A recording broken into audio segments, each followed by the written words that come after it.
So now after we've seen, a few drag and drop questions, now let's have 75 questions about, stakeholders, team, and agile. All right. And these questions, actually, we've selected them from the exam 17, 18, 19, which you guys have access to if you are, our students. Otherwise, you can ask me for the link, or also we can leave it in the description.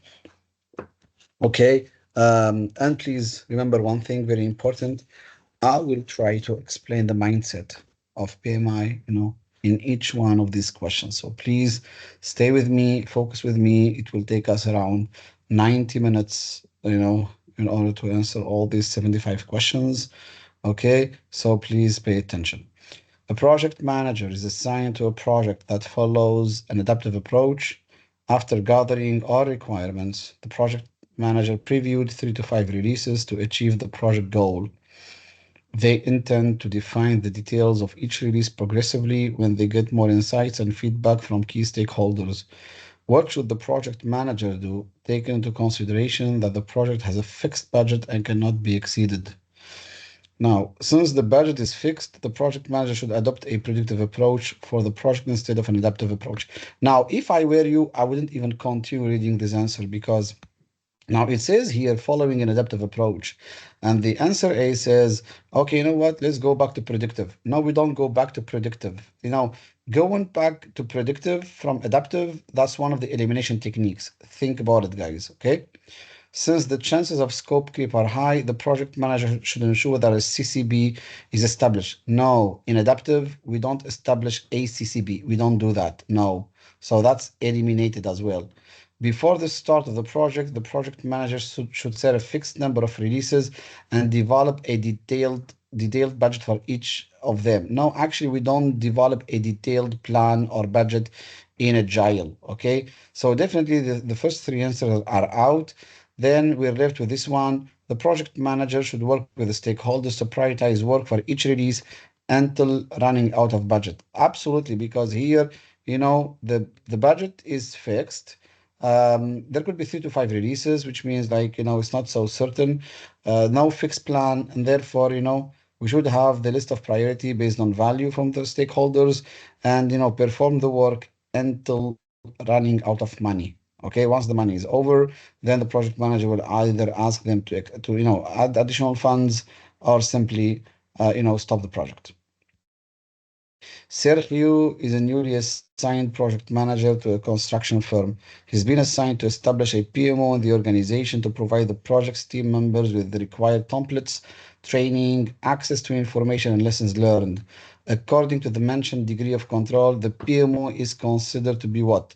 Coordinator, supportive, controlling, or directive. Now, let me tell you why I've included this question in this coaching presentation because generally in the exam, generally does not mean like it happens all the time, but generally you might not find such answers, just a descriptive answer because this is called the definition question. So actually definition questions kind of, even though it depicts a scenario of Sergio, etc., but actually that's sort of a definition question, and those they don't really exist that much anymore in the PMP exam. So instead of giving a description of the role of the PMO, PMI might change coordinator, supportive, controlling, directive by actually providing a scenario or a situation. So just to let you know, I've put a couple of questions like this in these 75 questions just to help you out. Anyway, I'm not 100% sure that you cannot have such questions anymore, but based on the feedback from our students, that's what they told us. Okay, so here the PMO here provides team members with required templates, training, and access, and lessons learned. And as we saw in our training, that's more of a supportive PMO. Coordinator PMO does not exist. Controlling, that's for mostly the compliance and making sure that the documents are in there with their respective approvals, etc. And directive that assigns directly the project managers and can even take projects over directly. Okay. All right. A senior software engineer has recently been assigned to manage a project using the Agile approach. To ensure that they successfully deliver the project manager should first what? Identify all risks, determine all of the sprint's activities, define the project success criteria, or define quality metrics. Now, it seems like, most of these actions are actually pretty good, to do or to perform by the project manager. But the question here asks you, what should the project manager do first? Now, the project manager here, has been assigned, to manage a project using Agile. All right. So, what to do first? Identifying risks is good. Determining all sprints activities, that's absolutely not, because in Agile, we don't plan in advance. Defining quality metrics, yeah, okay, kind of, yeah, not really metrics, but maybe let's say how to ensure quality. But the right answer here is to be able to define the project success criteria. Now, some of you might argue and say defining the project success criteria that should be done, by the product owner, let's say, or maybe because they cooperate with the stakeholders. Yeah, remember, we said that in the exam, the word project manager in Agile, most of the time, it covers the role of the Scrum Master. Okay, sometimes also the project manager could, the description of the role could mean, doing some of the product owner's tasks. Even though in recent exams, my students told me that actually they could see that in some questions there was a Scrum Master, a product owner, and a project manager at the same time. And they asked me, so what is the role of the project manager doing there? And I told them, no, all right. So the project manager there is like sort of an agile coach, okay? A transformation leader, maybe. Okay. So just, to help you understand the difference between these roles in Agile. Okay. All right. So let's move on to the next questions. At the beginning of the first sprint of their new project, the Scrum Master had an important business meeting at the same time as the daily stand-up meeting. What should the Scrum Master do in this situation? Skip the stand-up meeting and attend their business meeting instead. Um, Ask the cross-functional team to postpone the stand-up meeting. Definitely not. We don't postpone the stand-up meetings. Cancel the stand-up meetings. Definitely not. Ask the cross-functional team to record it so they can watch it later. Yes, that would be the best answer actually to pick. Skipping the stand-up meetings, no, they will skip actually, but answer A, yeah, skipping the meeting. They will skip the meeting, the Scrum Master, but actually answer D, it provides a solution. They will not be able to, to attend. They will ask the team to, keep the meeting on the same time, okay, as usual, but record it so they can watch it later. That's an effective solution, okay? But canceling or postponing, that's not good at all because there is a rhythm which the team is following, and we need to, conserve that rhythm, okay? A project manager has just been assigned to a project to build a new software for a client. All the requirements have been gathered. What should the project manager tell the team members to focus on? Reducing cost for the customer, delivering value to the customer, working together as a team, finishing the project on schedule. Now, these are all good things to tell to the team members. All of them are good. But here, the what you need to know is which one is the most important one. Is it reducing the cost for the customer, working together as a team, or finishing on schedule? Okay, probably not this last one because yeah, I mean, even this one is good. It's pretty good. All of them are pretty good, but definitely the most important one, among them is creating and delivering value to the customer. That's the most important one among these ones, and that falls straight into the mindset of PMI and the PMP exam. Okay. A senior project manager joins an ongoing project following the resignation of his former project manager. What should the new project manager do first? Review the project budget to determine if more funding is required. Go through the issue log to check the previous and current difficulties the project is facing. Examine the project charter to understand the project goals and deliverables. add a new activity to the project schedule concerning knowledge transfer. Now, if you join an ongoing project as a project manager, what you need to do first. Now, the first thing, all of these, activities here might be fine. Reviewing the budget, even though PMI is against adding any or requesting any more funds. Okay. Going through the issue log, maybe adding, an activity to the schedule concerning knowledge transfer from the previous project manager. But actually, the first thing you need to do once you join an ongoing project is going through the project charter, actually, because the project charter contains, the project goals, high level deliverables, objectives, business context, high level financials, the key stakeholders who sign on the project charter, et cetera, and other information. Okay, that's very important for you to know, read once you start the project. So please remember this. Okay. 2 weeks after the approval of the project charter for a global project, the project manager noticed it was approved based on a different level of understanding by international stakeholders and is not what the project manager presented for approval. What should the project manager have done to prevent this from happening? Now, remember, guys, in the first coaching session, we talked about the questions that ask you, what should the project manager have done? Which means we need to go back in time and select what could have been the best action to take in order to prevent. So that's we're talking about preventing, a situation from happening. Okay. Sent meeting minutes to the stakeholders after the kickoff meeting, reviewed all the approvals immediately after the kickoff meeting was over, ran separate kickoff meetings for each culture and time zone, validated each stakeholder's understanding during the kickoff meeting. And that's exactly what you need to do as a project manager. Now you have international stakeholders. Maybe not all of them understand English or whatever language which was used during that kickoff meeting. Okay. Even though you got the approval of the charter, but here the problem is there are different levels of understanding. So what you need to do is, as a project manager, you sort of could have had a round table, and asking people present in that kickoff meeting. So, do you have any questions? Is everything clear? Did you understand this? Did you understand that? Make sure that all of them have the same exact understanding of the project. So then you can avoid any conflicts in the future of the project with these stakeholders. Okay, sending the meeting minutes, that's definitely something you need to do, but that will not prevent the misunderstandings. Reviewing the approvals immediately after the kickoff meeting was over. Actually, it was approved. It was approved, but still there was different understanding. So reviewing the approvals does not help. Running separate kickoff meetings, that's not something you should do as a project manager, because that could take a lot of time from you. Okay.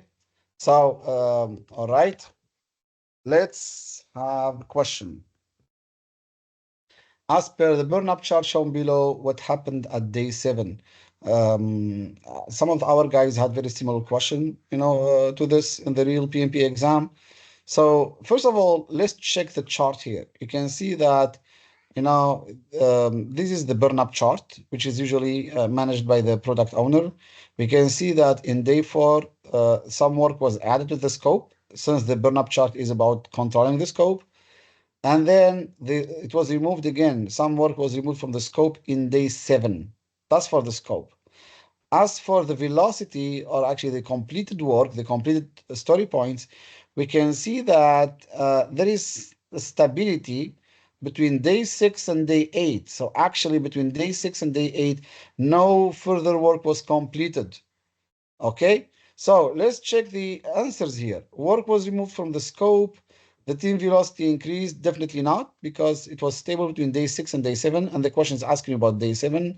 Team velocity decreased? No, it was stable. Work was added to the scope? Definitely not. Actually, work was removed from the scope. So the correct answer is answer A. An experienced project manager never initiates a project without conducting a kickoff meeting. What's the purpose of conducting such a meeting? By the way, I remember I left this question on purpose in the presentation, because I wanted to explain something important, because I'm trying, to take advantage of these questions to answer a few items from this few things in PMI mindset. Okay. All right. So let's check the answers. An experienced project manager never initiates a project without conducting a kickoff meeting. What's the purpose of conducting such a meeting? Informing and engaging stakeholders to ensure their commitment, obtaining approval to proceed with project execution, ensuring the allocation of the required project resources, or reassuring the stakeholders that the execution is on track. Now, usually, guys, the execution usually happens in the initiation phase of the project. Usually, even though it can happen also in the planning, but now mostly PMI, like thinks about it like as initiation of the project happens at the end of the initiation, right before moving to the planning. So therefore, answers B and D are definitely out because answers B and D is talking about proceeding to execution or execution on track. No, that's not it. Okay. The purpose of the kickoff meeting is also not ensuring the allocation of the required resources. Actually, the purpose of the kickoff meeting is to inform and engage the stakeholders to ensure their commitment. Okay, it's kind of similar to the previous question we talked about the international stakeholders. Okay, so that's the purpose of the kickoff meeting. So please remember this, guys. I'm trying to use or take advantage of these questions to explain some of the parts of our training, okay? Because it's very important that you understand why did we pick such an answer, okay? So what's the logic behind? Which part of the PMI mindset are we talking about, etc., etc., okay? A company is using a predictive approach for the development of a particular component as defined in the scope management plan.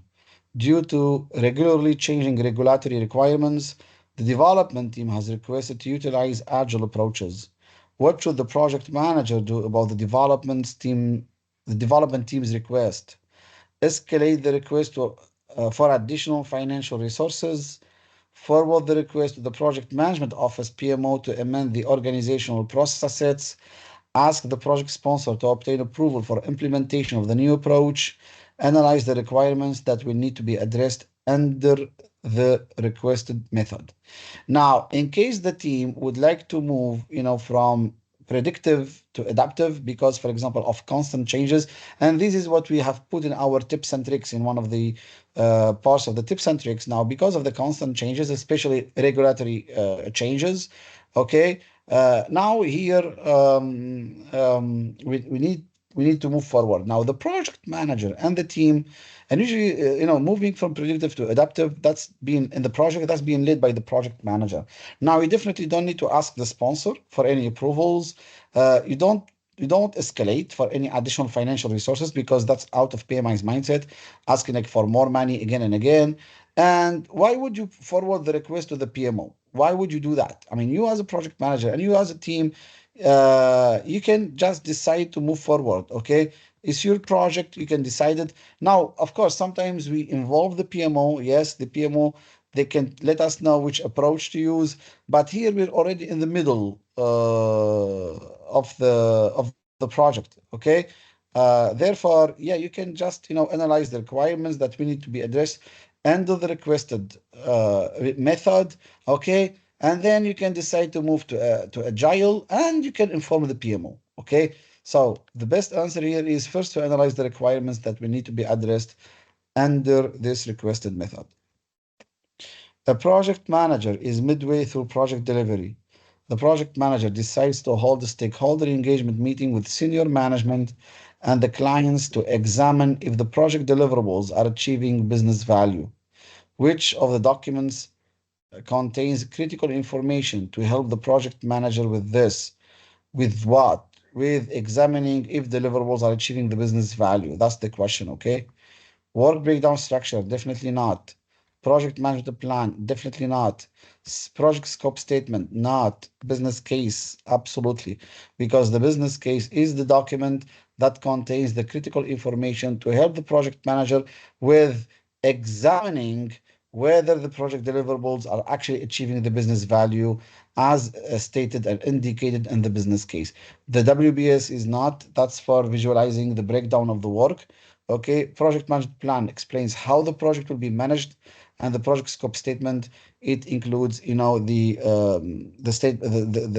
scope of the project, the expected deliverables, constraints, assumptions, etc. Okay, so that's not the correct answer.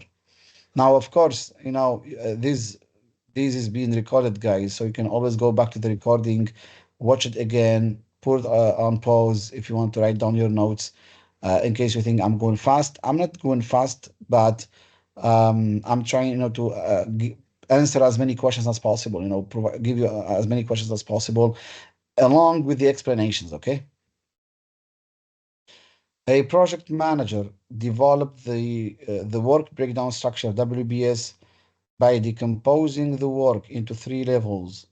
Supportive PMO points out that three levels are not enough and recommends breaking down the project work into five levels instead. What should the project manager do? Take into consideration the PMO's recommendation and decompose work as needed. Establish common ground by decomposing the WBS into four levels instead. Since the PMO has a high level of control, the project manager should decompose the WBS into five levels as recommended. Since the PMO has a low level of control, the project manager should ignore their request and keep the WBS decomposition levels at three. Now, here, guys, we're talking about supportive PMO. Now, the text says the supportive PMO. Now, answer C is out because it says the PMO has a high level of control. No, supportive PMO, they have got low level of control. So answer C is out. Answer D is out because it says ignore their request. We don't ignore anyone's request actually in project management. Okay? Answer B here is not good because answer B says establishing a common ground. And it's like, not three levels, not five levels, but choosing four levels. Why would you do that? Why don't you just take into consideration the PMO's recommendation and decompose the work as advised? As simple as that. The PMO has got experience, they're there to support you. So just take their consideration, their recommendation into consideration, as simple as that. That's what you should do as a project manager. Remember, guys, now I really want to tell you something really important. You're taking this exam as project managers. Even if your role in the company is a manager, is a team leader, is a project team member, is a sales manager, is a marketing manager, whatever, you should always think with the mindset of a project manager. You probably noticed that all of the questions are asking about the role of the project manager. Even if it talks about Scrum Master, product owner, that's still project management. Okay, so that's a PMP exam, project management professional. Anyone exercising project management, and a PMI is expected you to exercise project management. Okay, as I have explained to you in the PMP training, and also when you were preparing your PMP application. Okay, so please always think with the mindset of the project manager. Now that the project is nearly finished, a key stakeholder asked the project manager whether they were nervous about the project deliverables approval process, to which the latter replied that they were confident that the customer will be satisfied with the result. What can ensure the satisfaction of the project's customer? The project's low running costs, how good the project manager's relationship is with the project's end users, holders, the efficiency of the warranty service, delivering value and conforming to project requirements. Now, why would the project manager be confident that the project will get approved because it's nearly finished? Is it the low running cost? Definitely not. The good relationship with the stakeholders, that's actually good, but that's not the reason for the project manager's confidence. Okay. The efficiency of the warranty service, definitely not. That comes right after the end of the project. But delivering the right value and conforming to the project requirements is actually the mindset that PMI wants you to have in order to increase your confidence that your project will be accepted by the stakeholders and the customer. Okay, so that's the right answer, guys. Okay. In the middle of an iteration, a team member suggests a new method of doing things. The method provides no value to the end customer. However, it may help the team to work more efficiently. The change may require several days of work to implement. How should the project manager respond to this suggestion? The change should be considered and immediately added to the product backlog. The change should be considered and presented to the project sponsor for approval. The change should be considered because it will help the team work more efficiently. The change should not be considered because it adds no value to the end customer. Now, it says here the change will add no value and it will take several days of work to implement. Now, definitely, since this is an agile project management, iteration that's agile, then definitely we should not consider doing anything that brings no value to the end customer. Okay? So the right answer is D here. When an agile team was discussing the technical choices of their new project during the zero sprint, a senior team member recalled a similar past project that went through some big challenges and ended up being over budget and behind schedule. What should the project manager do next? Again, here now is asking you do next. By the way, the difference between do next and do, as we mentioned, means like what's the best action? Pick the best action. There could be two good actions, pick the best one among them, the most complete. But do next or do first, that's usually, do next, that's like, you need to analyze the current situation and what should you do next, like the next there could maybe all of them they're qualified to be a next action, but which one comes first in time? It's like this, almost the same like asking you do first, but usually doing first, that's like checking your understanding of the process. But do next, that's checking your understanding of the situation. You see, that's the difference between do first and do next. Even though both are asking you about to pick an answer that is the first to come in time. Okay, but do next, do first. The difference between them is one is asking you about is checking your understanding of the process, and the other one is checking your whether you have understood the situation and depicted it in the right way. Okay, because when the question asks you what should you do next, it usually could involve some question from business environment, from some tough situation, etc. Look for the performance details of the mentioned past project in the organizational process sets. Look for the performance details of the mentioned past project in the enterprise environmental factors. Look for the performance details in the mentioned past project in the issue log. Since the mentioned past project followed a predictive approach, its performance details are irrelevant. Now, answer D is totally wrong because if we want to learn from a previous project, from the lessons learned of a previous project, it doesn't matter if it was agile or predictive or hybrid, because actually we're looking for lessons learned. So answer D is out. Now, since we talked about performance details of past project, now we're talking about something that is recorded in the organizational process sets, because such performance details are not mentioned in the EEF, neither in the issue log. Okay. An organization decides to develop an innovative system to control the quality of its products. The project manager assigned to the project opted for an agile approach. Why did the project manager make this choice? To avoid change requests as much as possible, to avoid scope creep as much as possible, to get feedback as early as possible, to complete the project as early as possible. All right, now here the project opted for Agile. What are the benefits of Agile? Avoiding change requests? Definitely not. Completing as early as possible? That's probably not right. Okay, then definitely the right answer is because in Agile we can get feedback as early as possible, because once you finish the work in the iteration, you demonstrate to the stakeholders, they will give you their feedback, and that based on that feedback you can make the necessary improvements or changes. Avoiding scope creep? Definitely not. Okay, because actually in Agile we don't suffer from scope creep. Scope creep is the uncontrolled expansion of the scope, and definitely that's not why the project manager opted for Agile. A large organization decided to opt an Agile methodology based on the trends seen in the industry. The organization invested a large amount of money in adopting it, but after a few months, the implementation failed. What should the project manager have done differently to avoid the implementation failure?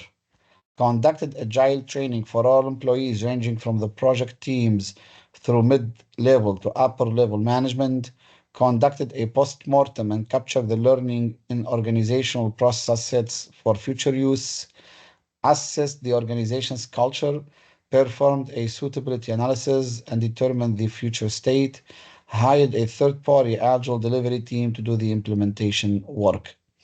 Now, here, adopting agile, sorry, has failed in the company. Okay. So what should the project manager have done differently in order to avoid this failure? Now, answer these out because PMI expects you that as a project manager to be able, to lead the transformation to agile. So you should not hire a third-party agile delivery team. Okay. And then we have said in our tips and tricks that when transitioning to agile, it's always good to check the readiness of the organization. Whether the organization has got a favorable change culture. So you should have really assessed the organization's culture, perform suitability analysis, and determine the future state, like how it should be the future state. Okay. Conducted a post-mortem and capturing the lessons learned. That can be done, but that's not the most effective. Okay, post-mortem is like, trying to define all the possible scenarios that could lead to the project failure. Okay, but that's not very effective. It can be done, but answer C is more effective. And here, conducting agile training for all the employees that could exceed probably the scope of the project and the budget of the project. So the best thing would have been done is really make an assessment of the company's readiness for such a change. So the answer is C. After checking the burn down chart in their Agile project management tool, a project manager finds out that there is a lot of work left to be done that will be difficult to complete by the end of the sprint. What should the project manager do next? Request an urgent meeting with the team and inform them that they will need to work overtime. Stop, I will not continue reading because answer A talks about overtime. We don't use or apply or ask for overtime in a project. So send an email to the team. Again, I will not continue reading this answer B because in Agile, we don't send emails among project team members, product owners, Scrum Master, and the development team, no emails among them. Wait for the next stand-up meeting to find out the reason behind the team's slow pace. That's correct. Wait until the next retrospective meeting to reflect on what is happening. No, here we have an issue. We need to figure out immediately, like, what's the problem? So the earliest meeting is the next stand-up meeting. Okay, since in Agile we don't have any other extra meetings or urgent meetings among the project team members, key team members. Okay, so definitely we will go with answer C, which is figuring out what's the reason for the slow pace of the team in the next stand-up meeting. During the closing process, the project manager learns that one deliverable is not meeting customer expectations. How should the project manager proceed? Ask the customer to issue a change request with the information to analyze and provide a solution. Review the deliverable requirements. Check the customer approval criteria and proceed accordingly. Meet with the customer to reach an agreement on the scope of the deliverable that will satisfy both parties. Contact the project sponsor and ask for help in negotiating the closing of the project with the customer. Okay. All right. Now, this situation happens a lot in projects, and many questions in the PMP exam are about, a customer refusing to accept deliverables because they don't meet the acceptance criteria. So here, what should the project manager do is definitely the right answer is the answer B, which is the project manager should review the deliverable requirements in order to check the gap. Where is the gap between what was requested, what was required versus what was delivered? Okay. What are the customer's acceptance criteria? And then take the corrective actions, the necessary corrective action. Now, meeting with the customer to reach an agreement on the scope that will satisfy both parties. That's not the best action to do. Asking the customer to issue a change request in order to analyze and provide a solution. Actually, not. okay, because the customer has already provided their feedback that they're not agreeing with the closure of the project, and then escalating to the sponsor. That you should not do. You should first really analyze the gap and take corrective action. We have, explained this many times in our tips and tricks. So the right answer is answer B here. During the development of a product, the project manager observes conflicts between project stakeholders resulting in deliverable and output approval delays. On which area should the project manager focus? Revisiting the project management plan to ensure deliverables are on time, increasing the frequency of project update meetings to keep stakeholders informed, revisiting the stakeholder engagement plan, focusing on specific overlooked stakeholders, reviewing the business case, and identifying gaps within the scope. Okay, so here we have conflicts among the stakeholders, and this has impacted the output and approval delays. There seems to be, some stakeholders which, we did not capture their needs, and there seemed to be a problem with the engagement. Now, revisiting the project management plan, that's not the right answer. Having more frequent updates and keeping the stakeholders informed. Again, there seem not to be a problem with communication, reviewing the business case, identifying gaps within the scope.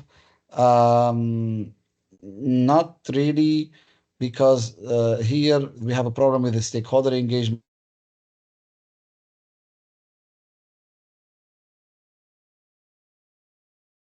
Holders. That's so here.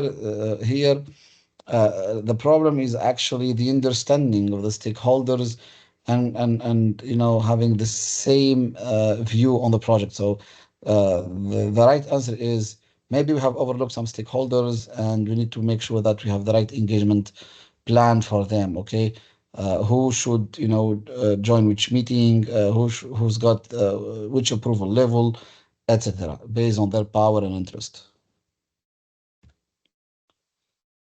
The project manager is leading an agile project in an organization that has not executed this type of projects before. In order to ensure the project is following the compliance requirements, what should the project manager do? Follow the organization's process and deliverables for predictive projects, even if they compromise the agility and performance of the project. Definitely not. Um no, because here we're talking about leading agile, so no. Use the risk register to document all of the compliance vulnerabilities generated by the project so that all decisions are well documented and approved by the stakeholders. Meet with the project management office, compliance entity to work on process tailoring to ensure that the agile deliverables support the compliance requirements of the organization. Coach upper management on agile practices, explaining that an agile project is concerned with value delivery and negotiate a way out of the compliance requirements. All right. So what we have here is um, we have an agile project. And in order to ensure compliance, actually the best action to do is not following the process and deliverables for predictive projects. No, because no, it's not related really. Not updating the risk register because that's kind of passive action for now. Okay. And coaching upper management and agile, that's okay. Maybe something you can do, but you cannot negotiate a way out of the compliance requirements. So actually, what you need to do is you need to make sure that you meet with the PMO and compliance entity, work on tailoring the process in order to ensure that the agile deliverables actually they do support the compliance requirements of the organization. That's definitely the best action to do. Okay. During the project charter development phase, the project manager discovers a gap in the business case. Some key regulatory requirements were missing. The non-compliance with these regulations could result in legal issues. However, Complying with these regulations, on the other hand, could result in drastic scope changes and budget overruns. What should the project manager do? Now, here in this situation, whether the project manager takes action or not, both will result in consequences that are beyond the project manager's authority. Okay, so just to explain to you the situation, issue change request to implement the needed changes for meeting regulations, consider these findings a risk and plan a response, start implementing the project and decide later on how to address these requirements when a better solution can be established. Now, definitely answer C, never. We never choose such answers because if you have an issue right up front, you don't just start running the project and then decide later. We don't pick such an answer, decide later. Inform the project sponsor of their findings. Yes, because here both this situation with both its options are kind of tough for the project manager, kind of exceed their power and level of authority. Then as a last resort and the best action to take is to inform the sponsor of their findings. That's not an escalation in the passive sense of it, like in some other questions, but that's actually the best way out, because whether you comply or you don't comply, both will be costly for you. Okay, so you cannot just issue a change request without checking with the sponsor. You don't consider these as a risk because actually, yeah, I mean they are a risk, but we need a solution here. Okay, so the right answer is answer D.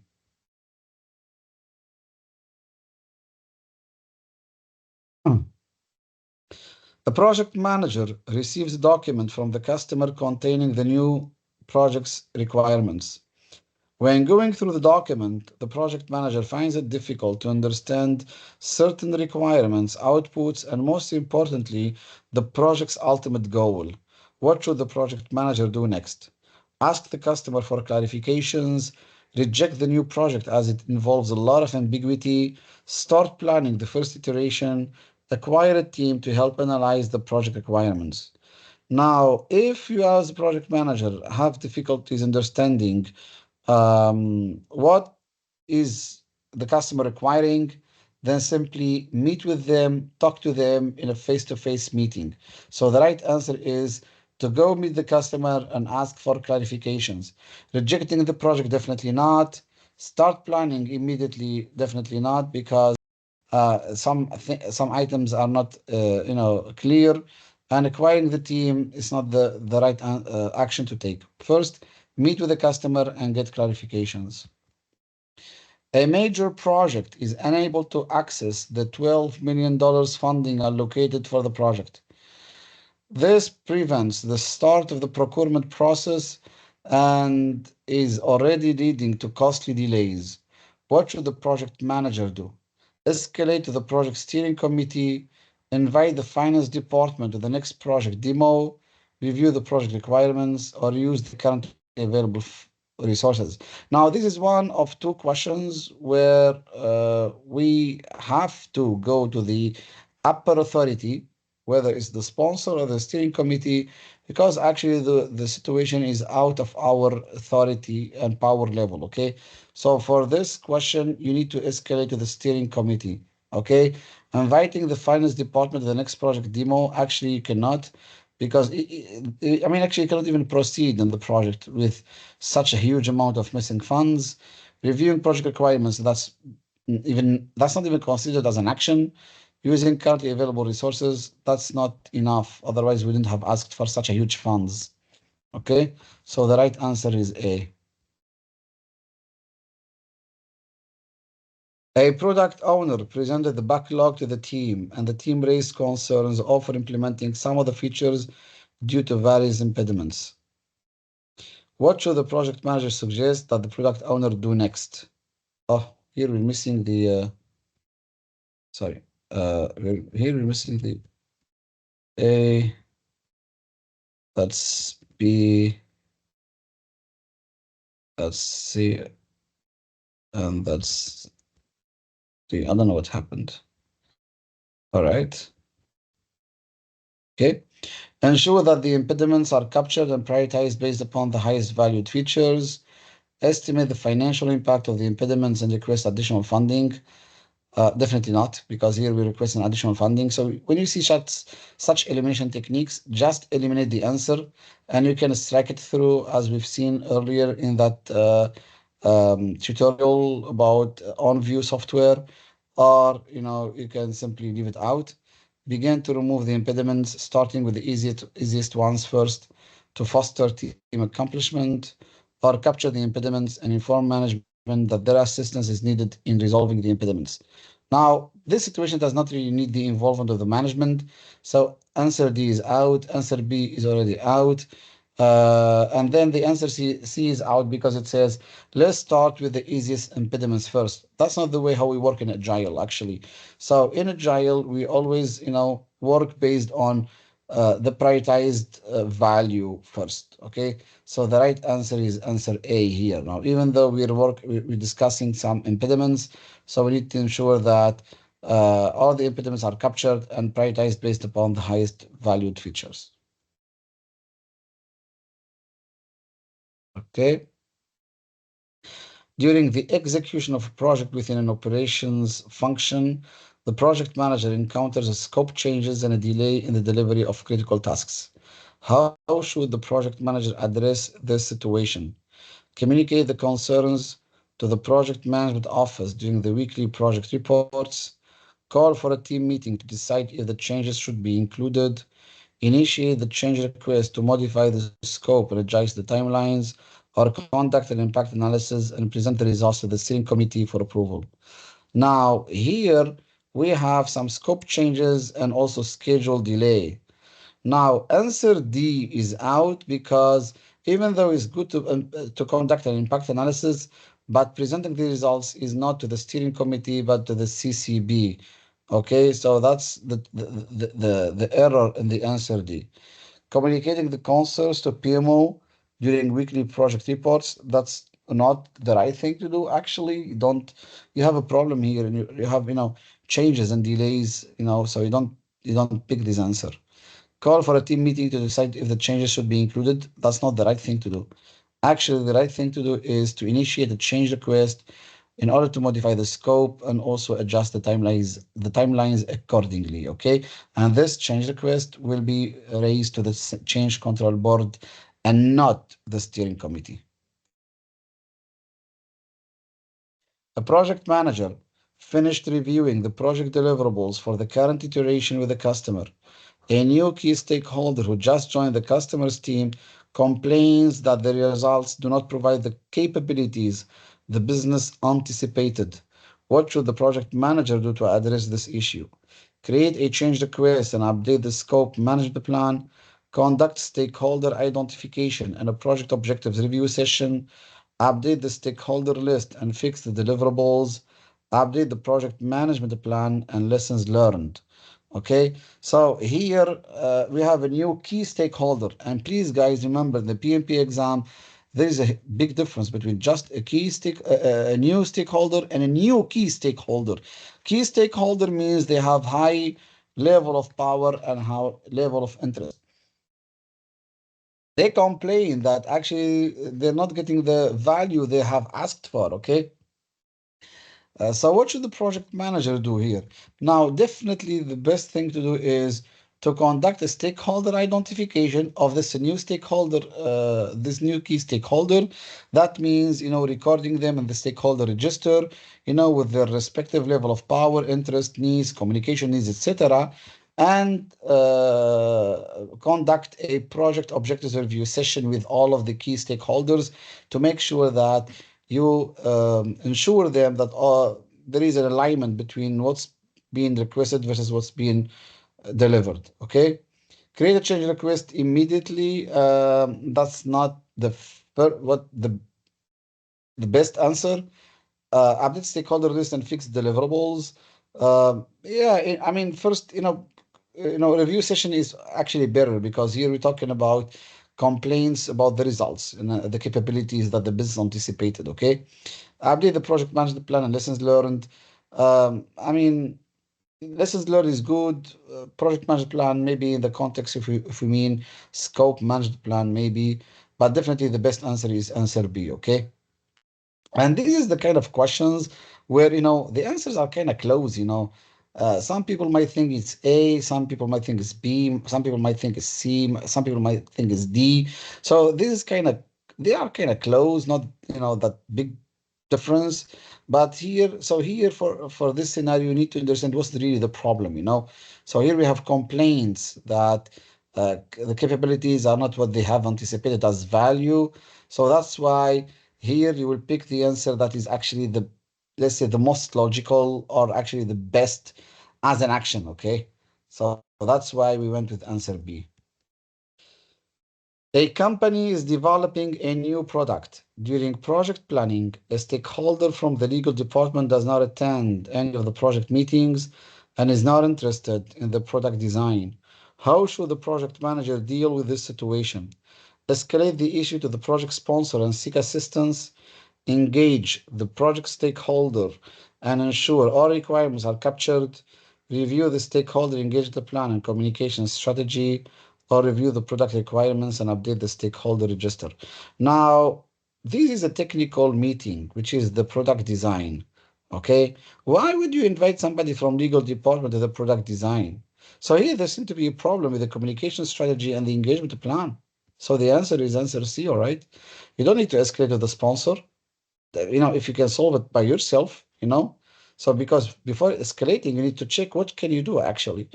Engaging the stakeholder, you cannot engage somebody from legal department in product design, okay? And then review the product requirements and update the stakeholder register. How would that help as an answer actually? It doesn't really help, doesn't provide much sense. So that's why we go with answer C. The project is delayed due to the high amount of major changes requested by different stakeholders at different stages of the project.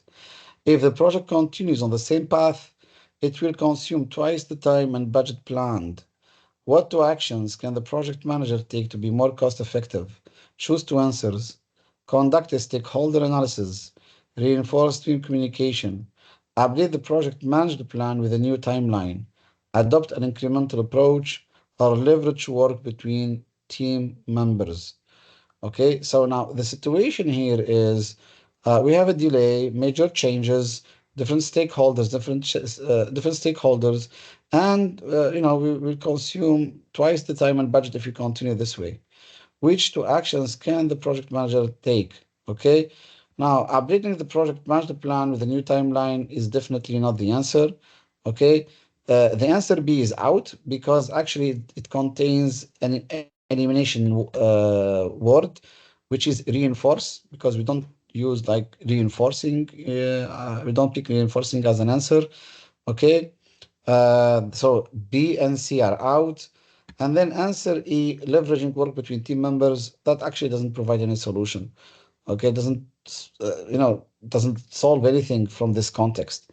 However, um, conducting stakeholder analysis in order, to understand what the requirements are really, because we have here change requests from different stakeholders. So we need to make sure that we revisit the stakeholder register and reconduct a stakeholder analysis, okay, to be able to understand their needs and their prioritize them. And then adopting an incremental approach actually can be helpful, because once we move to an incremental approach, having more of an adaptive style, that will help us adapt better to changes. Okay, so that's why we pick these two answers. The goal is to be more cost effective. Okay, so incremental approach will help us with incremental delivery of work, feedback, and be manage the cost more effectively. During an iteration of a project, a planned activity becomes more complex. The work should be delivered in the shortest time possible. What approach should be used in this situation? Okay, there is a mistake here. I don't know why these mistakes happened. Actually, they were not here before. So there must be something with the formatting. Yeah. So let's do it right now. All right. All right.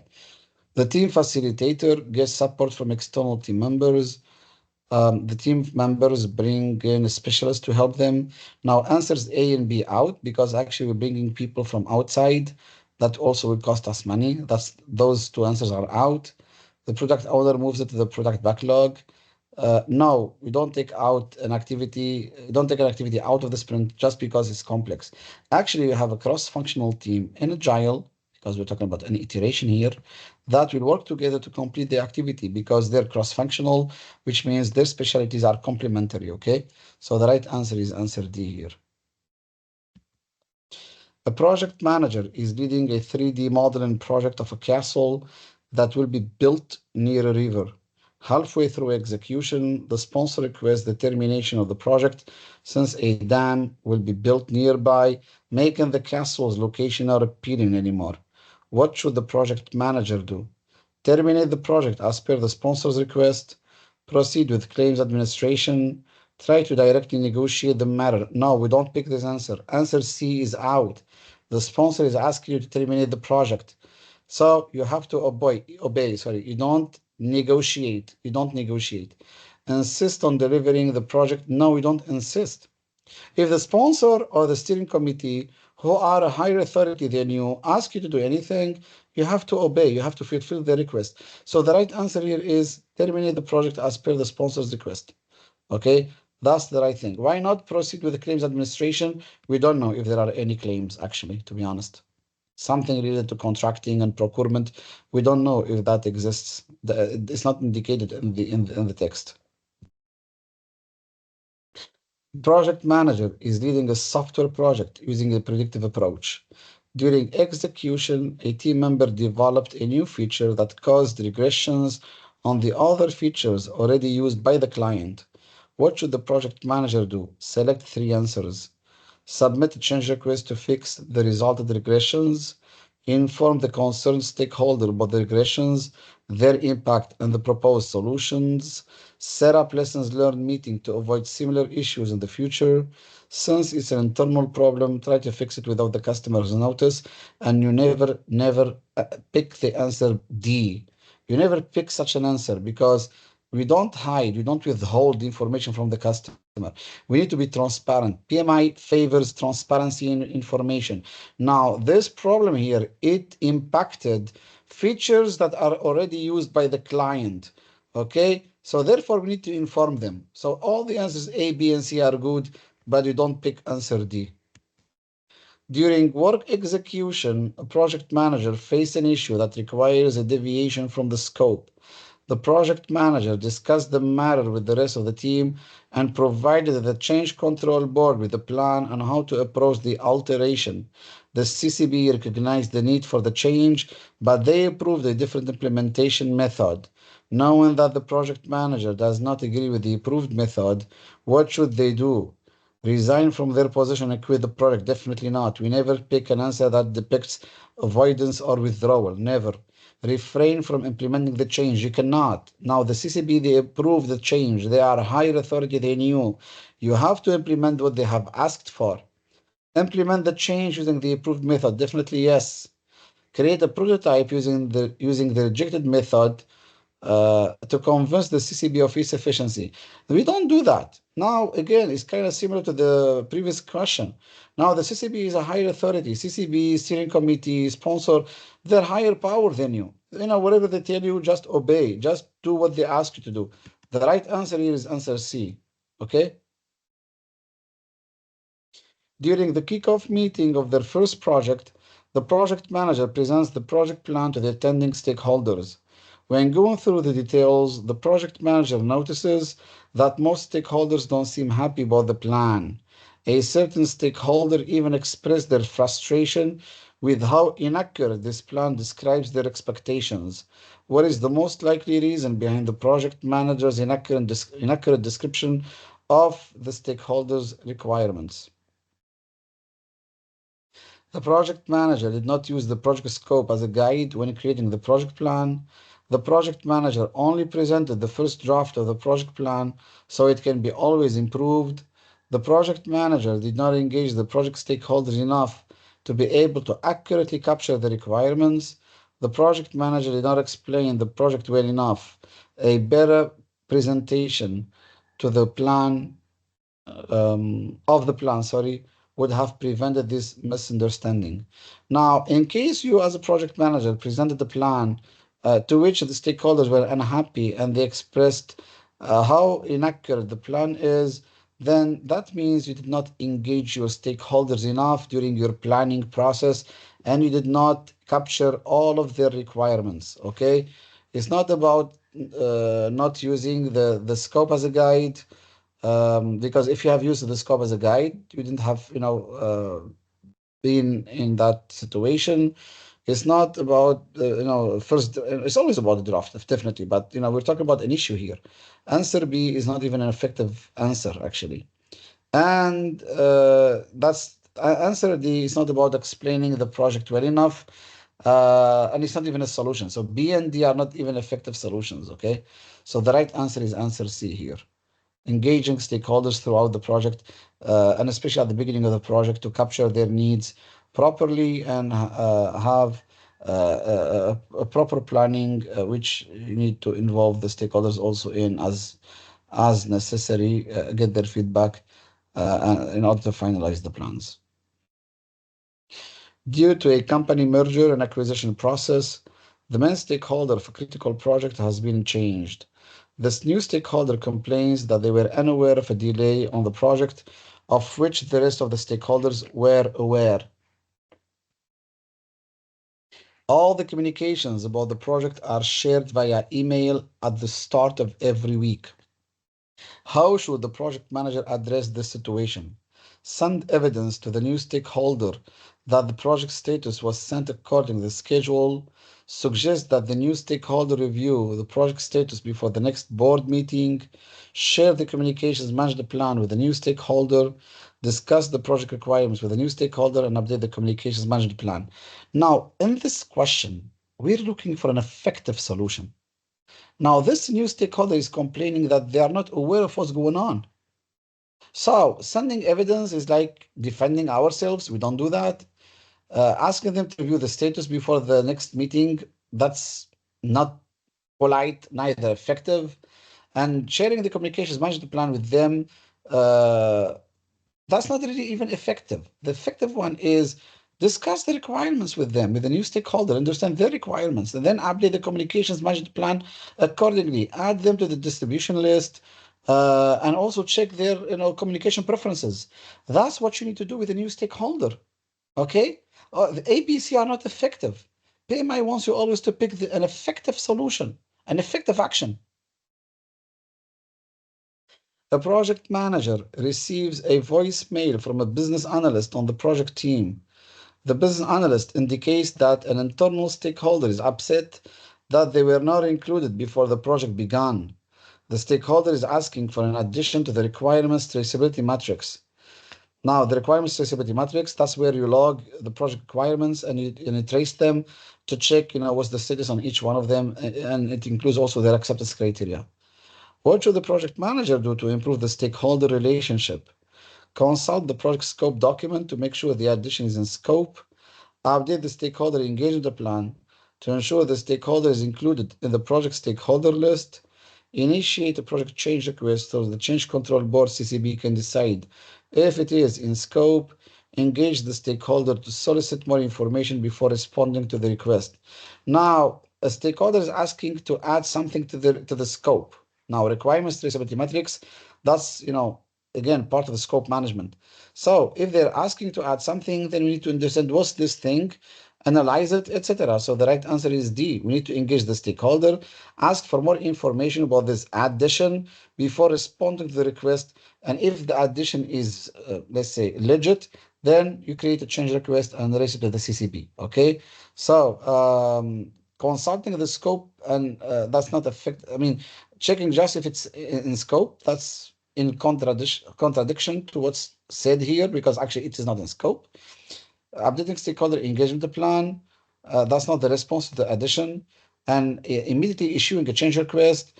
There is an action that comes before, which is analyzing the request first. The project manager is leading a project with remote team members in different geographical areas. During a virtual fortnightly retrospective meeting, the project manager finds out that some members either forgot, missed, or did not fully understand what was discussed in the previous meeting. What can the project manager do to address this issue? Select two answers. Ask all of the team members to try to speak English with an American accent. Definitely not. That's not even an answer. Create a new group norm requiring meeting attendees to raise their hands when they don't understand something.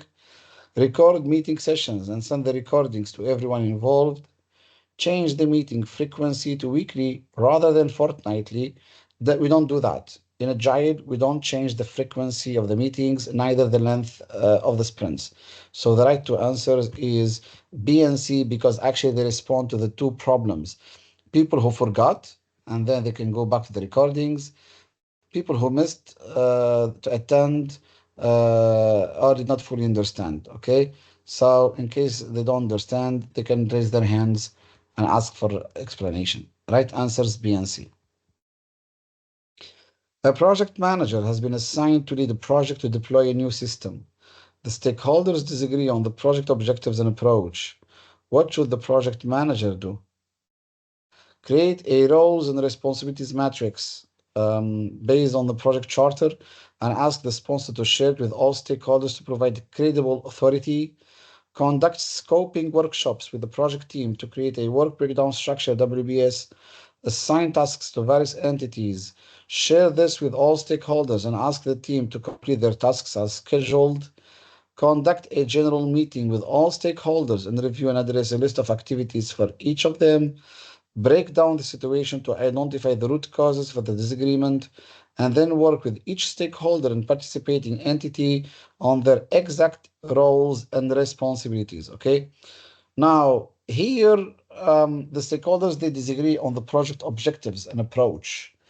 Now, we have a problem with the stakeholders here. So what we need to do is definitely we need to break down the situation. We need, first of all, to understand the root cause of such a disagreement, and then work with each stakeholders on defining their exact roles and responsibilities. Okay. Now, general meeting with all stakeholders um, can be, but again, we have an issue, we have a disagreement, and we said in our tips and tricks, in case of a conflict, of a disagreement, let's try to favor answers which depict, finding out the root cause of the disagreement. That's always favorable, that's always good to do, Um, Scoping workshop with the project team, nope, not the answer to create the WBS. And then creating the roles and responsibilities matrix based on the charter, definitely not, because we said we always, whenever there is a disagreement or an issue or a conflict, let's go for a root cause analysis first of all. Okay, that's a better thing to do. A project manager is implementing a new software system. Some department staff members are questioning the necessity of the change and feel the new system will impede their current processes. What should the project manager have done at the start of the project to prevent this resistance? Created a communications management plan that outlined the method of communicating to stakeholders, ensured that the company culture encourages changes before accepting the project, encouraged leadership to discuss the change with departments that are typically resistant to change, involve stakeholders from all levels of the company so everyone understands the change. Now, again, this is similar to a previous question we saw earlier. Now, here we're going through a change, a new system. People who have been in the company for a long time, they resist the change, and therefore the best course of action would have been to involve the stakeholders. Um, um,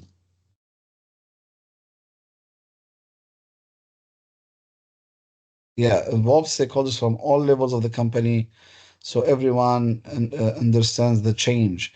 Now, I've paused for a second actually because I was I'm thinking between answers B and D now. Creating communications management plan is not about the issue is not about, yeah, it's kind of related to the communication, but not that's not the answer. And Um, Asking leadership to discuss the change with departments, that's kind of, delegating the action to the senior management and leadership. Now, so actually we're between B and D now. Either ensure the company's culture encourages changes before accepting the project, or involving stakeholders from all levels of the company so everyone understands the change. So now let's go back to the text. Some department staff members are questioning the necessity of the change and fear the new system will impede their current processes. So, what should the project manager have done at the start of the project to prevent this resistance?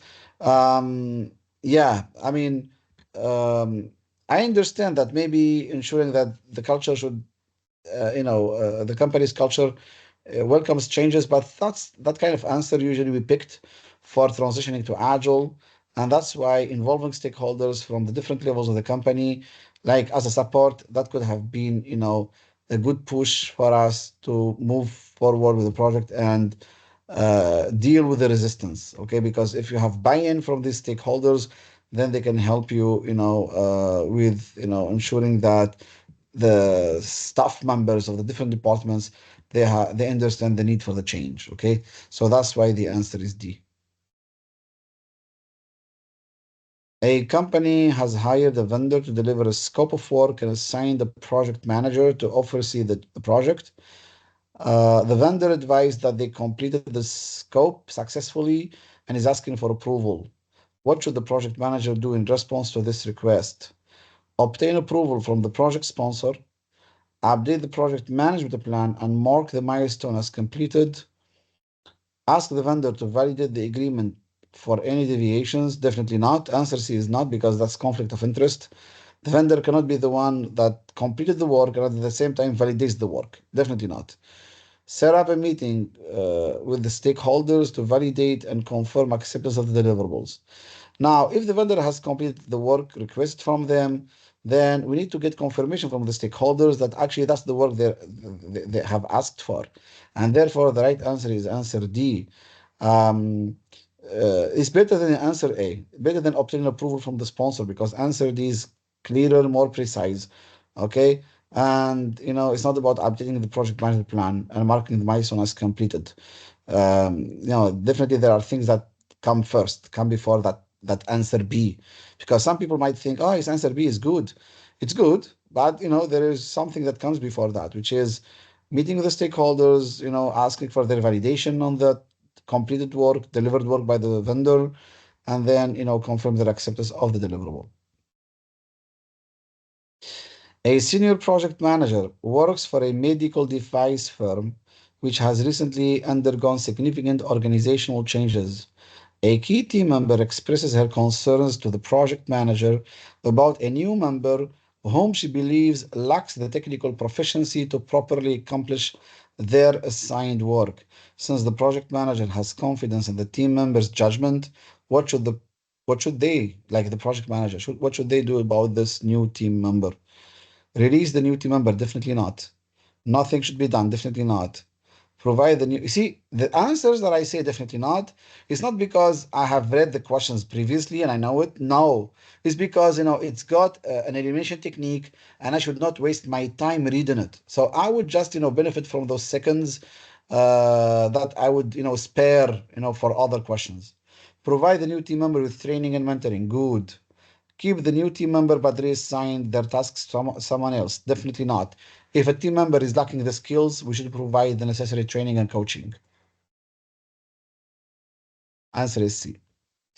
During the sprint review, the product owner informs the Scrum team that the meeting is being recorded in order to send it to a key stakeholder. A day later, the stakeholder contacted the product owner to express their disappointment with the product, claiming that it is nothing like what they had in mind. What should the Scrum Master do next? Facilitate a meeting between the product owner and the concerned stakeholder, meet the stakeholder to review the product backlog items, ask the development team to have more frequent backlog refinement sessions with the product owner, ask the development team to collaborate with a key stakeholder. So, definitely not ask the development team to collaborate with the stakeholder. Not ask the development team to have more frequent backlog refinements sessions with the product owner, because here there is a disappointment with the product from the customer, the key stakeholder. The Scrum Masters should not meet themselves with the key stakeholder, but rather they should facilitate a meeting between the PO and the stakeholder. Okay, that's the best course of action to take, or at least ensure that the PO will meet with the stakeholder to clarify the situation and make sure that they capture their requirements in the right way. All right. A project leader has recently been assigned to a new project. After checking the requirements, they decide that Kanban is the ideal Agile framework to use. However, their team is unfamiliar with Kanban. They don't know Kanban. What should the project manager, the project leader do? Refrain from, no, we don't refrain from using Kanban just because they don't know it. Explain Kanban during the first iteration planning session. We don't do that. We don't explain we don't do training in planning session. Assign training sessions for the team to learn about Kanban in practice. That's good. Ask team members to learn Kanban practices using their own means. Actually, answer D is like running from the action. It's like, shortcut, an easy solution. PMI hates you to pick easy solutions and shortcuts. So you have to really do the hard work and you have to go for the full action in the right way, which is assigning training sessions for the team to learn about Kanban in practice. So answer C. A project manager is managing a mega project. The project stakeholders are from different geographical areas and have diverse cultural and social backgrounds. The project manager wants to improve team productivity to realize more effective and efficient results. Which action should the project manager take? Empower team members to participate in decision making and take ownership of actions. Implement a flexible work schedule policy to eliminate the time zone problems among stakeholders. That's wrong, actually. That's not related to the question. Encourage team members to network so that they know each other's cultural backgrounds. It's not a problem of collaboration again. Provide a relaxed work schedule policy and encourage team members to work from home. Again, that's not a problem with working from home or schedule. The question here is how to ensure that there is high team productivity and having efficient results. That can be done by empowering them and make them participate in taking decisions and take ownership of their actions. Okay, that's the right answer, A. A junior staff member was recently assigned to the team. The new team member tells the project manager that they're confused because they're not familiar with what is expected of them on the project. What should the project manager do to assist the new team member? Advise the new team member to enroll in the project management training? Definitely not. That has nothing to do with the matter here. Okay. Instruct the new team member to review the RASI matrix before asking for help. That's not a polite answer. Let's call it this way. Okay.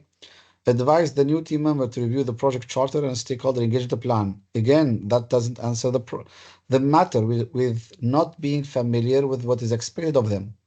Review the resource management plan and provide mentoring to the new team member if necessary. Absolutely yes, because the resource management plan includes who should be doing what or who should do what, and provide mentoring if necessary. Okay, answer D is right. A project manager for an agile project wants to have a highly engaged team. How should the project manager achieve these objectives? Be clear with directions and assignments so people stay focused and engaged with their work. Good. Promote an environment where everybody knows what their contribution means to the project as a whole. Good. Design a reward system. Oh, not really. Okay, because we don't overuse rewarding systems. So I would avoid this. Okay. Encourage continuous rotation of roles among team members to keep people motivated throughout the project delivery. Actually, not. Rotation doesn't keep people motivated. Okay. So here in a Agile project, we need to have a highly engaged team. All right. However, in Agile, we don't provide directions. So what is wrong with answer A is it says be clear with directions and assignments. So people in Agile are self-managed, self-organized. So definitely A is not the right answer. So B, promoting an environment where everybody knows what their contribution means to the project as a whole is what keeps them highly engaged. Okay, that's the right answer. Okay, before moving on, let me tell you how many questions left. So in page 61, and we should reach page 91. So actually, still 30 questions to go. Let's say 30 minutes, guys, okay? Just 30 minutes.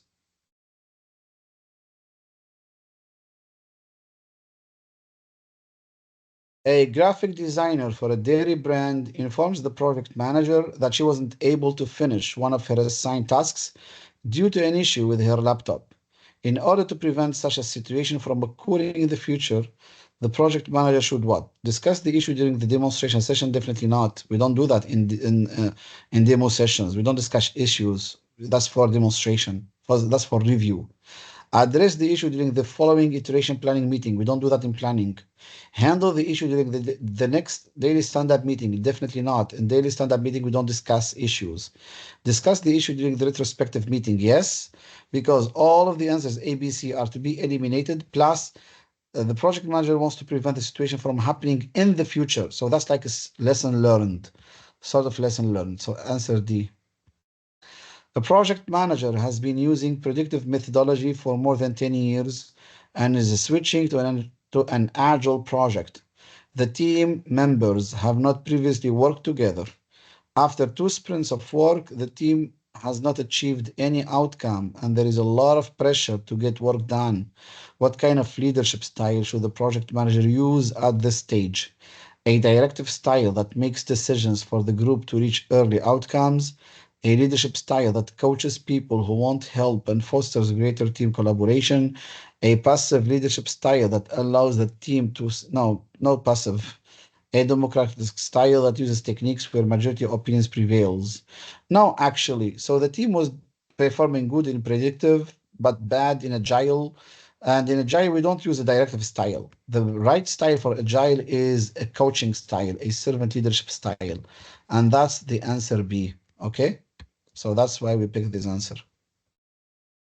During a retrospective review, many project team members say they were not completing tasks during the iterations because of interruptions and requests for help from other teams. As a team facilitator, what should the project manager do to avoid this? Identify the problem's root causes and define the ground rules with all project team members to minimize interferences. Hire a coach. No, definitely not, because we don't hire a coach in Agile. You are the coach in 99% of the case, to be honest. Reunite with the project team members affected and tell them not to reduce the team's capacity.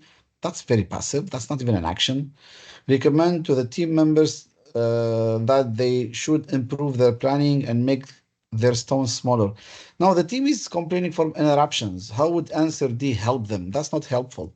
The right thing to do is, and as we said always, this favor searching for the problem's root cause and then putting a ground rule not to accept any work coming from outsiders. As simple as that. To minimize interferences. A project team with members from many different countries is struggling to cooperate. The project manager accepted these difficulties during the storming phase of the team development, but the team has not moved to the next phase. The project is beginning to fall behind schedule. What can the project manager do to move the team to the norming phase that comes after storming? Plan social activities to help foster stronger interpersonal relationships and identify shared goals. Okay. Speak with the project sponsor about changing the team composition. No, never. We never change the team. We never fire team members. I mean, we change team members only in extreme cases. Okay. Figure out who is behind the issue and apply progressive disciplinary techniques. No, we don't sanction. No. BNC out. Show the team the schedule impact of their communication issues and encourage them to put their differences aside. That's not really effective. The effective one is to have a team building and try to bring them closer and help them move on to the norming phase. So, okay, answer is A. A team member misses a project meeting without it being approved and has been penalized as defined in the ground rules. This team member, as well as other team members, insist that it is the first time they have seen this rule, regarding the project and they do not agree with the penalty. What should the project manager have done to avoid this situation? Encourage the team, ensure the team charter was developed by the team members. Discuss the team members, ensure the team members are fully supportive of all decisions. No, because they're not supportive actually. So this is not even an effective action. Distributed the project charter to all team members. That does not contain any information that might help solve this situation. Used a charismatic leadership style. Charismatic leadership is about telling stories to inspire, the team. That does not solve it. The problem is the team members don't agree with these ground rules. So actually, the project manager should have involved the team in creating such ground rules to ensure their buy-in of these rules. So the right answer is A. Shortly after joining a new organization, a project manager noticed a lack of collaboration within the team. What is the best course of action for creating a cooperative work environment? Conducting soft skills development training, opting for a pool-based system for work assignments. Here we're talking about Kanban, organizing team building activities, adopting an agile work approach. Now, definitely, whenever we have a problem with collaboration among the team members, team buildings can be really a solution, for bringing people closer and knowing each other better. Okay. So, answer is C. In a project using a hybrid approach, the performance of the team was consistently excellent during the predictive stages. When the iterations began, now here it's hybrid because it mentions both predictive and agile. So that's how we know it's hybrid. Besides, it mentioned this, in the first sentence, but it didn't. If it didn't mention that, like deliberately in the first sentence, then it because it says predictive and iterations. Then that's a mix, and we're talking about hybrid. However, the team members started to show signs of low commitment, conflicts, and confusion, resulting in low morale. What should the project manager do to handle this situation? Okay, the team was good in predictive, but is not performing good in agile. Give team members more authority to make decisions, perform team building activities, and enhance collaboration. Identify the team members who are impacting low morale. Definitely not. That's C is out. Coach the team member on agile processes and knowledge. As I said, you know, the team members don't have a collaboration issue. They were performing well in predictive stages. So answer B is out. We don't need team building. We don't have collaboration and cooperation issues. Okay. And it's not about taking decisions. The problem is not with taking decisions. The problem is the team, they don't understand agile. So we need to coach them on agile. Okay. Answer D. A new project manager is assigned to lead an agile project. The project manager wants to use motivation to encourage the team to perform well throughout the project. What should the project manager do? Use the management reserves. No, we use that only for unknown unknowns, only for unidentified risks. Inflate project estimates to provide a financial buffer for team activities. Definitely not. That's wrongdoing. That's wrongdoing. Find another method to increase the team's performance or implement a reward system aimed to keep the team engaged and motivated. Now, here, because answer C actually it did not provide any clear solution, so we went with answer D, even though, and I insist, rewarding or financial rewards are not encouraged. Now, we can reward a team member in a different way, not financially, okay? And not in private, as we said in the tips and tricks. But answer C actually is not effective. That's why we went with answer D. Shortly after starting a new project, a project manager noticed that a team member who was on their last project is not as productive as she used to be. The project manager invited her to a one-on-one meeting where she admitted that her frustration is due to the fact that she had expected a performance bonus in the last project but did not receive it. What theory is manifested in this situation? Theory X, theory Y, anticipation theory, or expectancy theory. Now, this is one of those few questions which, contain just, a definition in the answers and not depicting a scenario. As I said, those are rare in the exam. I didn't want to exclude them. Now, here the team member was expecting something but did not get it. That's expectancy theory, okay? Anticipation theory, that is inexistent in the PMP training. Theory X and Y, those are about leadership. An Agile team member received certification on new tool. However, this team member is complaining that the rest of the team is not using the tool due to lack of knowledge. How should the servant leader apply emotional intelligence to leverage this situation to benefit the project? Request budget to reward the team members so others will be motivated to obtain the same certification. No, we don't do that. We don't ask for more budget. Promote the team member to product owner. Definitely not. So please don't pick answers that depict promotion, to different roles that could create sensitivity and problems among the team members. Provide an incentive to team members who begin. No, we don't choose answers with providing incentive as a motivation. Ask the team member to use their recently acquired knowledge to develop and provide training to the team. Absolutely. Now, here, that answers the question how to leverage, how to use the situation and the benefit of the project. So, on one hand, the team member sort of, is rewarded. On the other hand, the team members also benefit from such a reward. Okay, that's a good answer. A high-performing team member's performance has been consistently increasing over the past year, leaving other peers behind. The project manager has been reluctant to publicly recognize the team members' contributions for fear of discouraging others. The project manager is also concerned that the team member may leave if not rewarded for the contributions made. What should the project manager do? Promote the higher performing team member to a higher position? Not, definitely not. We said no, we don't do that. Request the high performing team member to mentor the other team members. Okay. Remind the high performing team member to focus on shared rewards rather than individual rewards. No, we don't tell them that because that could be a demotivator. Reward the high performing team member privately. No, we don't do that. You see, when I'm reading an answer and I see that there is an elimination technique, I stop reading the rest of the answer because I can eliminate it based on the elimination words in it. So the right answer is ask this team member to mentor his colleagues or their colleagues and help them, succeed in their work. So answer B is the right one. Fortheta is a Seattle-based IT company. Its latest project involves creating a mobile app for online training. The project manager decides to build a prototype for the app. What added value do prototypes provide? Select two answers. Actually, I left this question here because I needed to explain prototypes and MVPs. Allow for early feedback on the requirements. Yes, that's what we get from prototypes and MVPs. Reduce project cost. No.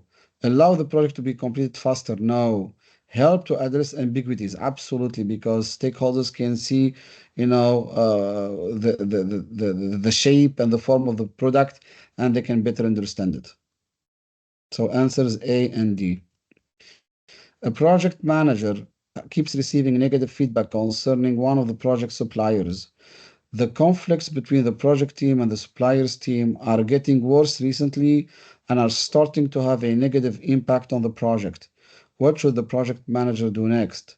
Send an email to the suppliers team manager explaining the alarming situation. Meet with the supplier's team manager to discuss the issue. Call the supplier's team manager and urge them to commit to the procurement agreement. Proceed with alternative dispute resolution. We said that ADR is about mediation and also about arbitration. Now, since there is an issue between two teams, and even if the second team is the vendor's team, still we favor the face-to-face communication. So answer B is the best. It's better than sending an email or just calling. Okay, because always meeting face to face is the best. And remember that direct communication, direct negotiation is better than going for indirect claims administration or or conflict resolution. So that's why answer B is favored. Okay. The indirect one is the answer D. That's the indirect one, and we prefer the direct approach. A project manager is managing a project aimed at providing incremental deliveries to the market every 3 months. The team has been assigned, and the product backlog was created and prioritized by the product owner. After 4 iterations, the product owner escalates. Um, After 4 iterations, the product owner escalates complaints to the CEO because the product does not meet the product owner's expectations. What should the project manager have done to prevent this situation from happening? Okay, now here, product owner is angry. Probably they're not getting updates as they should. So what should the project manager have done? Implement the sprint reviews. You see, project manager here is playing the role of the Scrum Master, okay? So remember this. Implemented sprint reviews with the product owner and retrospectives with the team to minimize gaps, okay? Performed risk management analysis during daily scrums, definitely not. Reviewed the organizational process assets and lessons learned from similar projects, not effective, to be honest. Performed backlog grooming, to ensure that no, the project manager does not perform backlog grooming. That's done by the PO. So definitely, in order, I mean, the project manager could have implemented sprint reviews with the PO so the team can share updates with them and retrospectives with the team to improve their ways of working. So definitely, answer A is the best. Okay. While a project manager was meeting with the organization's CEO, they got a call from one of their project team members asking for a 4-day leave to attend a religious celebration. The project manager immediately refused the team member's request since the project is already behind schedule and it was approaching its deadline. The CEO, who was listening to the conversation, intervened to discuss the matter with the team member. After a long call, the CEO decided to allow the team member to only get a 2-day leave. What type of conflict management technique did the project manager use in this situation? Now remember, the question is asking you what about which technique did the project manager use and not the CEO, because the CEO here collaborated and compromised, but the project manager refused. That means they used their power, and that's forcing. So the project manager actually forced was trying to force the team member not to take the leave. That was not smoothing, that was not compromising, and that was not collaborating, because the question is asking you about what did the project manager do and not what did the CEO do. Okay, so please be careful. We call them the trap questions. These are called trap questions because you read the entire text, you think that the question will be about something you understood, but suddenly it asks you about something totally different. A team is currently working on a mobile app solution. During sprint execution, one of the developers requires clarification about the acceptance criteria for a particular task. What should the project manager do to obtain the information required by the developer? Request direction from the project sponsor? No. Write an email to the client requesting clarification. Seek support from the development manager? No. Work with the product owner to clarify the requirement? Yes, absolutely. The product owner is the one responsible for clarifying any missing information with the development team, okay? Writing an email to the client, that's in case the PO is not present. But since there is a PO, there is an answer where, it mentions the PO with the right action, then we pick that answer, okay? An agile team has completed an iteration and delivered the agreed features to the customer. In a surprise to the team, the features are not accepted by the customer. The project team conducts a root cause analysis. What should the project manager do to avoid this situation in the future? Ensure that the customer requirements do not change from the start of the project. We don't do that because an agile requirements can change. Answer A is out. Ensure that the definition of done is well defined and complete for future iterations. Okay. Ensure that the development and quality assurance team members implement the feature correctly. Ensure that the team facilitator allocates tasks correctly to team members. No, team facilitator, who is the Scrum Master, they don't allocate tasks to a self-organized and self-managed team members. So A and D out. Now, since the customer rejected the features, maybe the team did not respect the definition of done, and therefore the right answer is B. Okay, ensuring that the development and quality assurance team members implement the feature correctly. Actually, they did that, but the more precise answer is answer B, okay, which is missing definition of done. A project manager is leading a project outside of her expertise field. During a planning meeting, two team members engage in a heated debate concerning the suitable way to implement a certain project requirement. What should the project manager do in this situation? Put an end to the discussion to avoid getting the meeting out of control. Help the team members decide the best way to implement the concerned requirement. Inform the team members that the final decision should be taken by her after listening to their opinions. Not really. Let the most experienced team member decide. Not really. Since two members are engaging in a debate, then better for her is to facilitate the discussion between them and therefore help the team members decide the best way to implement the concerned requirement is the right answer. During the closure of a project, the team develops negative group behavior and becomes demotivated and unproductive. What should the project manager do to improve the team's performance? Define and analyze performance metrics. Escalate poor performance to functional managers. No, we don't do that. You have to solve it yourself. Update the stakeholder engagement plan. That has got nothing to do with the team.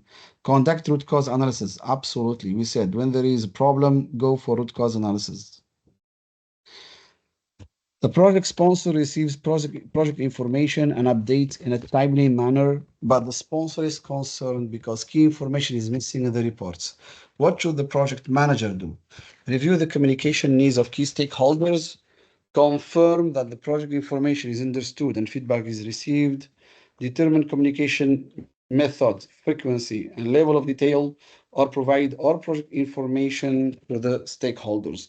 Now, the problem here is not about the frequency. Actually, they're getting the updates in a timely manner. It's fine. The timing is good.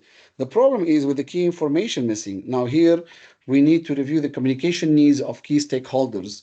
Confirm that the project information is understood and feedback is received. That's not the right action to do, actually.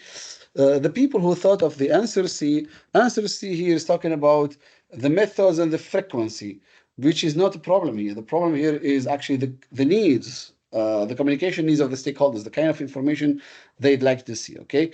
Provide all project information. No, we don't provide all project information. An organization uses predictive approach, but is open to using some agile practices. The project manager was asked to recommend an agile practice to provide business value throughout the project. What should the project manager recommend?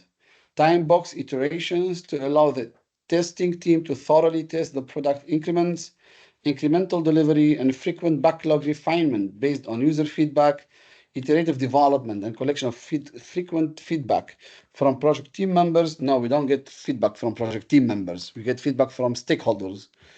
So answer C is out. You see, when you're reading the answers, you have to think. You have to read the answers and think at the same time because each, most of the answer, always there will be answers that contain some elimination techniques or something wrong in them. Okay. So in order to save time, you need to read and think at the same time. And that comes with training. So train yourself on doing that. Frequent retrospectives to ensure that lessons learned and improvement actions are implemented. Now, the question here, and the subject here is we need an agile practice to provide business value throughout the project. And providing business value throughout the project, that happens through incremental delivery and frequent backlog refinements. Okay. Time box iterations for the testing team is not the answer to this, and frequent retrospectives, that's actually for improvements, okay? That does not answer the question about the business value. So the right answer is B. During the daily meetings with the team, the project manager notices that a new team member is not making the expected progress on an assigned task. What should the project manager do? Ask the new team member to follow the team ground rules. Ask an experienced team member to identify replacement. Definitely not. B is out. Ask the team member to reassess their own capabilities. Ask an experienced team member to coach the new team member. Now, team member's performance is poor. Okay. Now, it's not a problem of respecting the team. So, no, answer A is out. It's not about respecting the ground rules. And how can you ask them to assess their own capabilities? I mean, they are performing poorly. So, we cannot ask them to assess themselves. So, answer C is out. So, the right answer is to ask somebody senior to coach them. Okay. So, the right answer is D. A project manager is managing a project with a hybrid approach and has requested a senior team member to perform a quantitative risk analysis. The team member responds that they do not have the knowledge to perform such analysis. What should the project manager do? Contact PMO and request them to assign another? No, definitely not. Escalate? No. A and B out. Have the team member perform the quantitative risk analysis through coaching, mentoring, and training. That's good. Perform the quantitative analysis for the team member. No, they should do it themselves, but they should get also coaching, mentoring, and training. Answer C. In a project management team meeting, one of the team members always argues with the project manager about the objective, timeline, and deliverable of any assigned task. What should the project manager do to manage this conflict? Schedule a meeting with the team member and their manager. No, we don't include the manager. Talk to the project sponsor. No.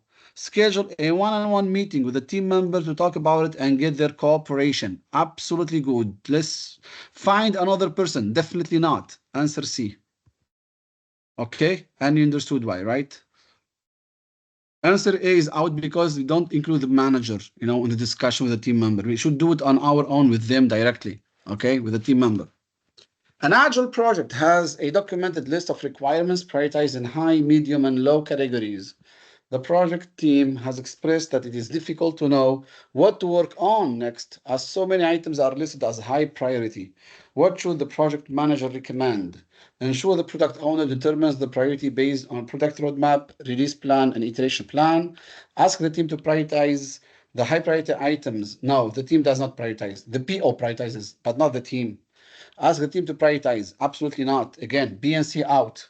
Discard the current categorization of requirements as a high, medium, low, and prioritize numerically. The problem is not of the format of prioritization. It's about, not understanding what's really high and what's not. And that's the job of the PO to clarify. So the PO should actually clarify it and, determine the priority. And they can use the product roadmap, release plan, iteration plan, etc. Answer A. Last 5 questions. A junior team member escalates an issue to the project manager about another member's interpersonal skills, causing the team to be less effective. What should the project manager do first? Have the team members resolve the issue on their own? No, that's very passive. Highlight the impact of their behavior and motivate the team member to make improvements. Gather information, find the root cause of the problem, or document the escalated issue and address it at the end of the project. Answer D is very passive. We don't do that at the end of the project because it's too late. And definitely, when there is an issue, we would like to find out the root cause of the problem. Okay, so it's not about. So the answer is C. Plus answer B, it's about motivation, and that's not about motivation. That's about the personality of the person. An Agile coach has been hired by an organization to help them implement the Scrum framework. One of the team members asked them who should prioritize items in the sprint backlog. What was the Agile coach's response? The Scrum Master, the product owner, the cross-functional team members, or all of the above.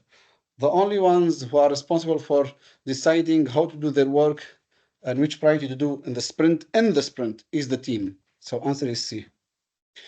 A project manager, answer is C here, okay? A project manager is managing a shopping center construction project. Following an inspection, the customer rejected some of the deliverables due to non-conformance to the acceptance criteria. What should the project manager do next? Assess the impact on project constraints, document the reasons for non-acceptance, issue a change request, use their soft skills to convince the customer to accept the deliverables. Now, using your soft skills to convince the customer, that's something we should never do. Should never try to influence people, okay, in such a way. Since the customer rejected the deliverables due to non-conformance, then you need to understand the reasons for that non-conformance, and then find the gap, and then you can issue change request. So do next is like the first action to do, which is documenting the reasons for non-acceptance. That's the right thing to do, okay? Then you can issue a change request. After discussion with the development team, the Scrum Master decided to label backlog items as short-term, mid-term, and long-term. Soon after, the Scrum Master got an email from the product owner asking them to remove those labels without giving any clear explanation. What should the Scrum Master do next? Ask for explanation, call for a meeting to address the issue, wait until the next sprint planning meeting to update the labels or as per the product owner's request, or remove the labels. Now, you as a Scrum Master, you're not supposed to touch the backlog of the project. The product owner is the owner of the product backlog, the project backlog. So whatever changes are made, you have to cancel them, and therefore you have to remove the labels. So the right answer is remove the labels. You don't need to ask for explanation or ask for a meeting or address it in the planning meeting. No, you have to do it immediately, okay? Remove the labels immediately. And the last question here is, a company's leadership team has decided to invest in a new product using an agile approach. The commercial and product teams have started the planning activity for this new venture. Which three key factors does the project manager need in order to deliver this product? Choose three answers. Product vision, product roadmap, high-level product backlog, key performance indicators, KPIs, schedule performance indexes, SPIs. Now, KPIs and SPIs, that's part of performance measurement. However, here we're talking about starting the planning activity. Therefore, the three right answers are product vision, product roadmap, and high-level product backlog. So that's it for these first 75 questions about the three key topics in the exams. Okay. To be honest, as I said, I wanted to share with you these questions. Let me answer Ibtihal Yusuf. She said these questions are easy.